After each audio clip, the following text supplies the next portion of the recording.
और कई लोग तो ऐसे हैं, उनको आज तक हनुमान चालीसा पढ़ना नहीं है, आज तक कोई चालीसा, चाहे गायत्री चालीसा हो, लक्ष्मी चालीसा हो, शिव चालीसा हो, पढ़ना ही नहीं आती। बस बैठ गए भगवान के सामने और पढ़ लिया आसन लगा के। नहीं नहीं नहीं, चालीसा पढ़ने का भी एक नियम है।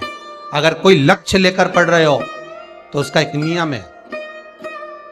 पूरी जिंदगी पढ़ते रहोगे तो भगवान की प्राप्ति नहीं है, पर लक्ष्य लेकर अगर पढ़ा है आसन से, जिस भगवान की चालीसा पढ़ रहे हो उसकी मूर्ति या उसका फोटो आपके सामने होना चाहिए।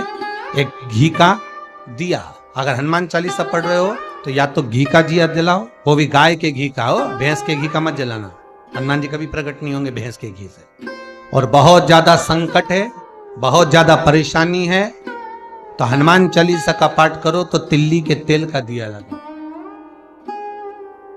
काली तिल के तेल का दिया, तिल का तेल का दिया हनुमान जी के सामने आसन बिछाकर। बहुत तकलीफ है तो 3 पाठ प्रतिदिन करो और एक आसन से जितने समय 9 बजे अगर आप बैठते हो पाठ करने तो 9 बजे ही बैठो। 11 दिन तक प्रतिदिन 3 पाठ रोज करो।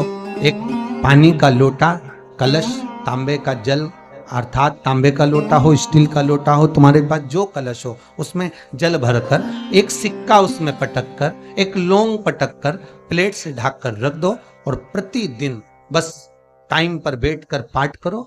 11 दिन पूर्ण होंगे, जिस कामना से आपने पाठ करा है बस वो सिक्का, वो लौंग कलश में से निकाल लो, जल का आचमन करो और जिस काम के लिए करा है वो जल उस प्रयोग में ले लो। उस प्रयोग, किसी से बात करने जाना है तो वो जल पी कर जाइए, कोई से हाथ मिलाना है तो वो सिक्का, वो लौंग अपने हाथ में रखिए, अपने साथ रखिए। सभी भक्तों को श्री शिवाय नमस्तुभ्यम। सभी से निवेदन है कि वीडियो को लाइक जरूर कर दिया करो और कमेंट में महादेव का एक प्यारा सा नाम जरूर लिखा करो। आज के इस वीडियो में गुरुजी ने चालीसा पढ़ने का नियम बताया है।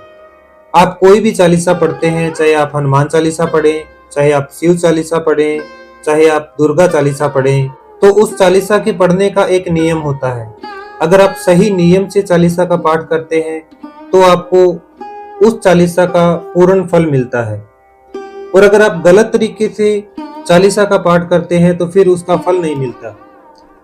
तो इस वीडियो में हम पूरा जानेंगे कि चालीसा पढ़ने का क्या नियम होता है और हमें कैसे चालीसा का पाठ करना चाहिए। आप जिस भी देवता के चालीसा का पाठ कर रहे हैं उस देवता का फोटो या उसकी मूर्ति आपके सामने होनी चाहिए। अगर आप हनुमान चालीसा का पाठ कर रहे हैं तो हनुमान जी की फोटो आपके सामने होनी चाहिए।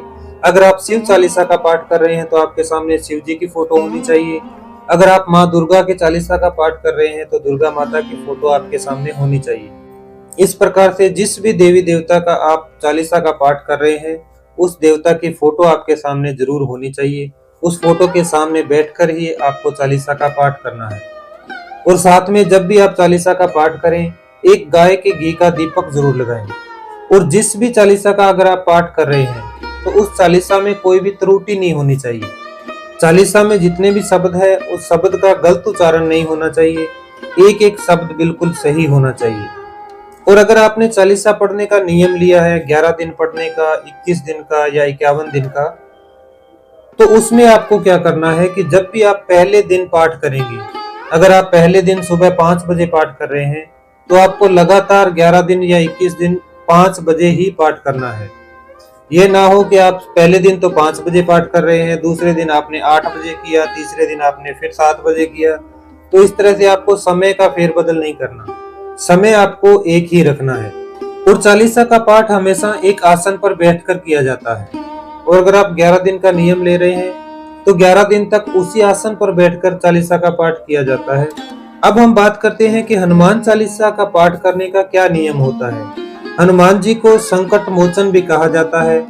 ऐसा कोई संकट नहीं जो हनुमान जी ना काट सके। तो आपकी जिंदगी में किसी भी प्रकार का अगर कोई संकट है तो आप हनुमान चालीसा के पाठ करने का नियम जरूर अपनाएं। बड़ी से बड़ी समस्या और बड़े से बड़े संकट के लिए 3 पाठ हर रोज लगातार 11 दिन करें। हर रोज 3 पाठ 11 दिन करने से आपका कितना भी बड़ा संकट हो, हनुमान जी की कृपा से वो संकट दूर होगा। हनुमान चालीसा का पाठ आपको हनुमान जी की मूर्ति के सामने बैठकर करना है। आपको एक आसन लगाकर उस आसन पर बैठकर ही हनुमान चालीसा का पाठ करना है। हनुमान चालीसा आप या तो मंगलवार के दिन शुरू करें या आप शनिवार के दिन शुरू करें तो सबसे अच्छा माना जाता है। वैसे आप किसी भी दिन शुरू कर सकते हैं, पर अगर आप शनिवार या मंगलवार के दिन शुरू करें तो सबसे अच्छा माना जाता है। पहले दिन आप जिस आसन पर बैठकर हनुमान चालीसा का पाठ करेंगे उसी आसन का प्रयोग आपको लगातार 11 दिन करना है। हाँ, उसको उठाकर एक बार रख सकते हैं, फिर अगले दिन बिछाकर उसी आसन पर बैठना है। और पहले दिन जब आप हनुमान चालीसा शुरू करेंगे उस समय आपको एक कलश के अंदर जल भरकर उस कलश में एक लौंग और एक सिक्का डालकर उस कलश को प्लेट से ढककर रख देना है। वो कलश आपको पहले दिन रखना है और 11वें दिन तक उस कलश को वहीं रखे रहने देना है। और जब भी आप हनुमान चालीसा का पाठ शुरू करें तो गाय के घी का एक दीपक लगाएं या फिर आप तिल के तेल का एक दीपक लगाएं। 11 दिन 3 पाठ लगातार करना है। 11वें दिन कलश के जल में से सिक्का और लौंग बाहर निकाल लेना है और उस जल का थोड़ा सा आपको आचमन करना है, थोड़ा सा जल उसमें से पी लेना है। और बाकी का जल, लौंग और सिक्का आपने जिस मनोकामना के लिए पाठ करना शुरू किया था उस मनोकामना में प्रयोग करना है। जैसे अगर आपने अपनी दुकानदारी के लिए पाठ करना शुरू किया था तो आपको वो जल अपनी दुकान पर ले जाकर छिड़क देना है। लौंग और सिक्का अपनी दुकान की तिजोरी में, अपनी दुकान के गल्ले में रख देना है। अगर आपने किसी बीमारी के लिए किया है तो जो भी बीमार व्यक्ति है उसको वो जल पिला देना है और जो लौंग और सिक्का है वो उसके जेब में डाल देना है या फिर उसके तकिए के नीचे रख देना है। इसी प्रकार से जिस भी मनोकामना के लिए आपने यह पाठ करना शुरू किया था उस मनोकामना में आपको उस जल, सिक्के और लौंग का प्रयोग करना है। अगर आप पूरी श्रद्धा, भाव और विश्वास से 11 दिन लगातार 3 पाठ करते हैं तो ऐसा कोई संकट नहीं जो हनुमान जी ना काट सके। बजरंगबली आपकी मनोकामना अवश्य पूरी करते हैं। मैंने गुरुजी से सुनकर पूरा आपको बताने की कोशिश की है। फिर भी अगर आपका कोई प्रश्न होता है तो आप मुझे कमेंट करके पूछ सकते हैं।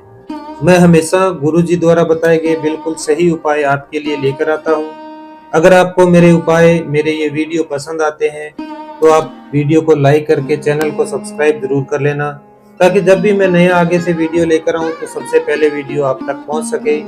बजरंगबली आप सबकी मनोकामना पूरी करें। श्री शिवाय नमस्तुभ्यम। हर हर महादेव। जय महाकाल। श्री शिवाय नमस्तुभ्यम। श्री शिवाय नमस्तुभ्यम। सब बोलिए श्री शिवाय नमस्तुभ्यम। श्री शिवाय नमस्तुभ्यम।